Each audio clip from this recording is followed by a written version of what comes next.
Seramai hampir 1,000 orang telah berhimpun di hadapan Masjid Negara selepas solat Jumaat hari ini. Perhimpunan Anjuran Tibai juga disertai oleh 30 NGO lain, di antaranya Jati dan Perkasa. Pihaknya memohon kerajaan menubuhkan satu Suruhanjaya Diraja bagi menyiasat dan menyelesaikan isu dalam berkaitan pencerobohan Lahad Datu.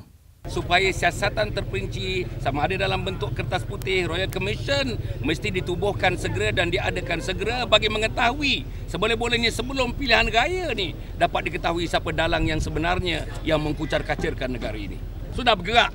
Kalau kita tengok Perkasa pun sudah pergi buat roadshow mereka, dan Jati pun hampir setiap malam bersama dengan teman-teman bukan saja di Selangor ni, bahkan luar daripada Selangor dan Tibai. Kalau saudara lihat, kita ni semuanya NGO boleh katakan bersatu dalam isu yang berkaitan dengan kedaulatan negara ini. Bagi saya dan saya lihat, tidak ada satu NGO pun yang menjauhkan diri daripada kami. Inilah satu kekuatan yang ada kepada NGO dan inilah third force yang sebenarnya yang akan insya-Allah menggerakkan seluruh rakyat Malaysia untuk menjunjung kedaulatan negara ini.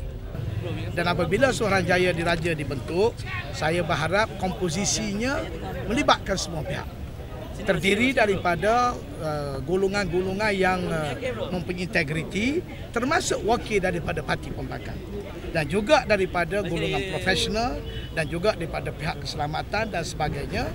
Dan penyiasatan yang dibuat oleh Suruhanjaya Diraja ini mestilah dibuat dengan secara terbuka, seperti inquest di mahkamah. Sebab kita tidak mahu politikkan isu ini. Kita hanya nak mencari kebenaran. Kalau ada dakwaan golongan ini, golongan itu terlibat, itu dakwaan. Tetapi bagi kita, yang pentingnya ialah mendapat kebenaran berasaskan kepada substance, berasaskan kepada fakta, maklumat yang boleh diterima oleh semua pihak. Maka sesudah penubuhan Suruhanjaya Diraja, kemudian kalau kerajaan nak menyusuli dengan kertas putih, juga boleh dilakukan untuk mempericikan lagi dari segi hal-hal yang berkaitan dengan teknikal.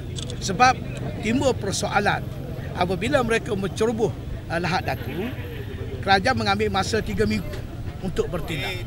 Ada pihak mengatakan kerajaan lemah kononnya kerana lambat bertindak.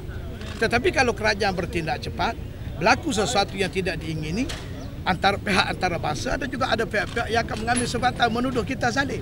Perlu dilihat secara fakta, maka sebab itulah susulan kertas putih hasil dari siasatan adalah amat penting bagi memahamkan rakyat supaya tidak melihat kerajaan bertindak lemah ataupun zalim. Sekian, berita IMR.